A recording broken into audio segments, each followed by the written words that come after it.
Chief justice ناصر الملک آج مدت مکمل ہونے پر ریٹائر ہو رہے ہیں۔ سپریم کورٹ کے سینئر ترین جج جسٹس جواد ایس خواجہ 17 اگست کو بطور نئے چیف جسٹس حلف اٹھائیں گے۔ اس کی تفصیل بتائیں گے اسلام آباد سے عقیل افضل۔ چیف جسٹس ناصر الملک 1 سال 1 ماہ اور 10 دن چیف جسٹس کے عہدے پر فائز رہنے کے بعد 16 اگست 2015 کو ریٹائر ہو رہے ہیں۔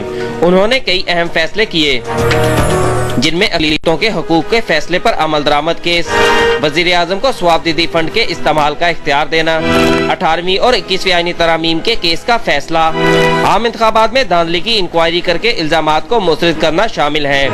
چیف جسٹس ناصر الملک نے ازخود نوٹس کے عدالتی اختیارات کو نہایت احتیاط سے استعمال کیا۔ جو بے تحاشا جوڈیشل ایکٹیویزم تھا اور خاص طور پہ سو موٹو پاورز کا بے دریغ استعمال، اس نے جوڈیشل سسٹم پہ کافی منفی اثرات ڈالے تھے۔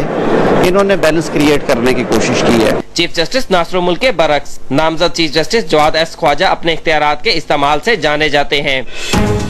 بڑے بڑے بیوروکریٹس بھی ان کی عدالت میں حاضری سے گھبراتے ہیں۔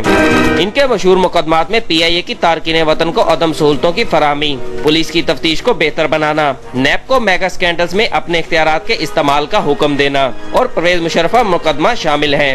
آرٹیکل 251 پر عمل اور قومی زبان اردو سے متعلق احکامات کے باعث جسٹس جواد ایس خواجہ کا نام تاریخ میں رقم ہو چکا ہے۔ انسانوں میں فرق ہوتا ہے نا، آپ نے دیکھا کہ اس میں جیلانی صاحب تھے، اس سے پہلے جیلانی صاحب کا اور مزاج تھا، ناصر صاحب کا اور مزاج تھا، خواجہ صاحب کا یقیناً اپنا مزاج ہے۔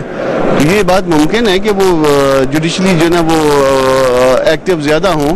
جسٹس جواد ایس خواجہ ریٹائرمنٹ کے باعث صرف 24 دن کے لیے چیف جسٹس تعینات ہوں گے۔ ان کی مدت 9 ستمبر 2015 کو مکمل ہو جائے گی۔ وکلاء کا کہنا ہے کہ اس قلیل عرصے میں کوئی بڑا فیصلہ شاید ممکن نہ ہو۔ عقیل افضل، ایکسپریس نیوز، اسلام آباد۔